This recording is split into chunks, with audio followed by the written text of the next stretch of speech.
একবার এক ছোট্ট গ্রামে ছিল একটি শিকারী। সে ছিল খুবই দক্ষ এবং জ্ঞানী। একদিন শিকারী একটি রহস্যময় সোনালী শেয়াল দেখতে পেল। শেয়ালটির পিঠে একটি অদ্ভুত চিহ্ন ছিল, যা দেখতে তার কাছে অপরিচিত মনে হয়েছিল।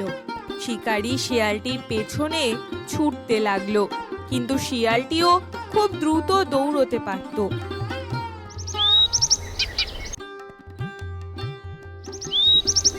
অবশেষে একদিন শিকারী সেই শিয়ালটিকে ধরতে সক্ষম হলো, কিন্তু সে লক্ষ্য করলো যে শিয়ালটি তাকে হুমকি না দিয়ে শান্তভাবে বলছে, আমি তোমার শিকার হতে চাই না।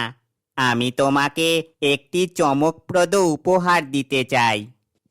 শিয়ালটি একটি গহনা বার করলো এবং বলল, এই গহনা তোমার দুঃখ কষ্ট কমাবে এবং তোমার জীবনের সমস্ত সমস্যা সমাধান করে দেবে। শিকারী গহনা নিয়ে গ্রামে ফিরে গেল।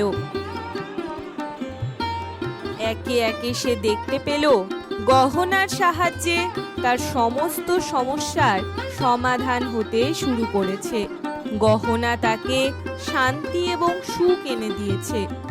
শিকারী শিয়ালটির প্রতি কৃতজ্ঞতা প্রকাশ করলো এবং সে কখনোই শিয়ালটির রহস্যময় শক্তির কথা গ্রামবাসীদের বলল না।